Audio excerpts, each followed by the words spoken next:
Salam jumpa para pendengar Safir, sharing firman Allah dari Paroki Santo Andreas Keduya. Saya Romo Handoko MSc yang sering dipanggil Muhan dari Sydney menyapa Anda sekalian. Pada episode yang ke-40 ini, tepatnya tanggal 25 Januari 2026, bersama Gereja Universal, kita merayakan hari Minggu biasa yang ketiga. Nah, saudara-saudara yang terkasih, bacaan Injil yang menjadi inspirasi untuk permenungan kita adalah Injil Matius bab 4 ayat 12 sampai 23. Nah, saudara-saudara yang terkasih, apa yang bisa kita pelajari dari firman Allah ini? Ada 3 hal yang ingin saya ajak kita semua para pendengar sharing firman atau Safir untuk merenungkan. Apa itu 3 hal?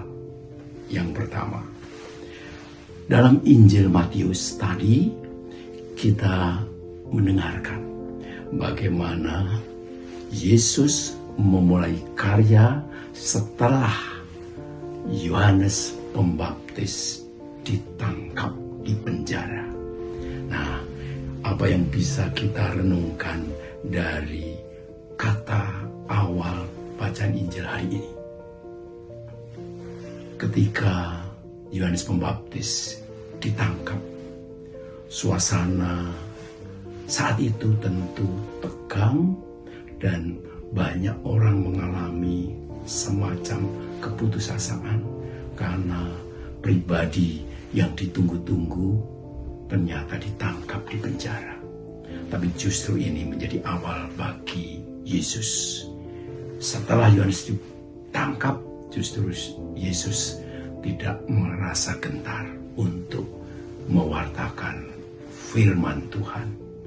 Nah, dari peristiwa ini apa yang bisa kita pelajari? Yaitu dari sisi kegelapan, dari sisi orang ditangkap dalam situasi penuh tekanan, tapi justru Yesus bisa memulai sesuatu di dalam pelayanan. Maka seperti apa yang dikatakan R.A. Kartini, tokoh pejuang wanita Indonesia, habis gelap terbitlah terang. Nah, habis gelap ditangkapnya Yohanes Pembaptis, maka Yesus berani memulai pelayanan. Ada harapan, dan Yesus menyampaikan firman Allah dan mengajak umat untuk kembali kepada Allah. Ini poin yang pertama yang bisa kita renungkan sebagai para pencinta firman Allah yang saat ini getol belajar kitab suci. Kita pun juga mungkin ketika memulai pelayanan kita, situasi kita seperti Yohanes Pembaptis, kita ditangkap. Situasi di mana kita mengalami pergumulan, mengalami tantangan dalam kehidupan, tapi itu bukan berarti kita tidak bisa memulai sesuatu yang baru, yaitu melayani. Melayani gereja, melayani umat Allah, melayani Allah sendiri. Nah, ini poin yang pertama. Poin yang kedua, saudara-saudara terkasih, dalam Injil hari ini dikatakan apa?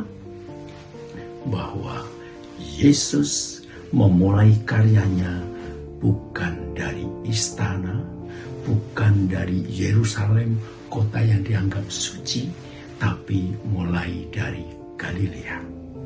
Dan dalam Injil dikatakan, Galilea itu adalah kota yang penuh dengan kegelapan, kota yang penuh dengan tantangan, keras orang-orangnya. Tapi justru Yesus mulai dari Galilea. Galilea ini adalah simbol kita juga, saudara-saudara yang terkasih. Mungkin dalam keseharian, dalam kehidupan kita saat ini, kita juga dipenuhi dengan apa? Situasi, tantangan, hidup dalam tekanan, mungkin juga tanda kutip hidup dalam kegelapan. Tetapi justru Yesus memulai dari sana. Maka tidak menunggu kita suci, tidak menunggu kita sempurna, baru kita akan melayani.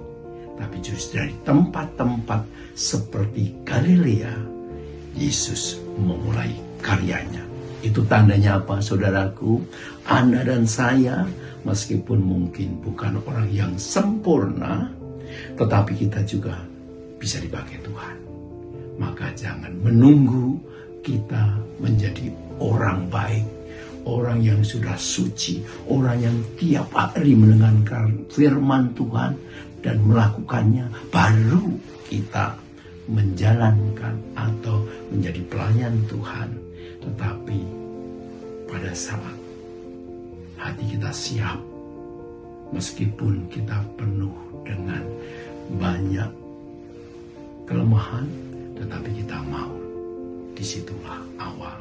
Dan Yesus yakin bahwa orang-orang Galilea yang dia sapa, yang dia dekati, bisa menjadi terang.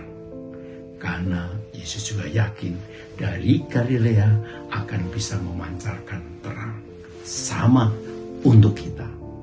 Meskipun mungkin kita bukan orang yang sempurna, orang yang tidak lepas dari kekurangan dan dosa, tapi kita juga bisa menjadi terang di sekitar kita. Poin yang ketiga, dalam Injil hari ini, Yesus mengajak kita untuk apa? Bertobat. Nah, saudara yang terkasih, bertobat itu bukan hanya soal saya menyesal, saya merasa berdosa. Bukan hanya itu. Tetapi bertobat berarti apa? Kita berani mengubah. Terjadi metanoia, cara berpikir yang baru, menjadikan apa? Arah hidup kita baru. Para murid ditangkap oleh Yesus yang tadinya penjala ikan, hidupnya, arah hidupnya diubah menjadi penjala manusia, dan mereka mau dan mengikuti Yesus. Nah, saudara yang terkasih, kalau saat ini Yesus mengundang kita untuk bertobat, berarti apa? Berani tidak kita untuk mengubah cara pandang kita, cara pikir kita, cara bertindak, cara berujar, semua cara yang selama ini kita pakai, kita ubah menjadi cara yang seperti caranya Tuhan. Yaitu apa? Kita memulai hidup, memulai melangkahkan kaki kita berdasarkan apa? Hati. Dari kedalaman hati. Yesus melayani itu semua bertumbuh dari hatinya. Hatinya yang betul-betul terpaut dengan Bapaknya. Ini yang menggerakkan dia sehingga hati dia betul-betul mengajak orang. Tidak hanya bertindak, tidak hanya berucap, tidak hanya melangkah dengan pikirannya saja. Tetapi dia masuk ke dalam hatinya. Sehingga betul-betul seluruh tindakan itu didasarkan pada gerakan hati. Inilah saudaraku yang terkasih, bertobat. Maka pada kesempatan ini, dalam episode yang ke-40 ini, saya mengajak para pendengar Safir sharing firman Allah. Mari kita tidak hanya sekedar menjadi pembaca, pendengar firman, tetapi juga menjadi pelaku firman.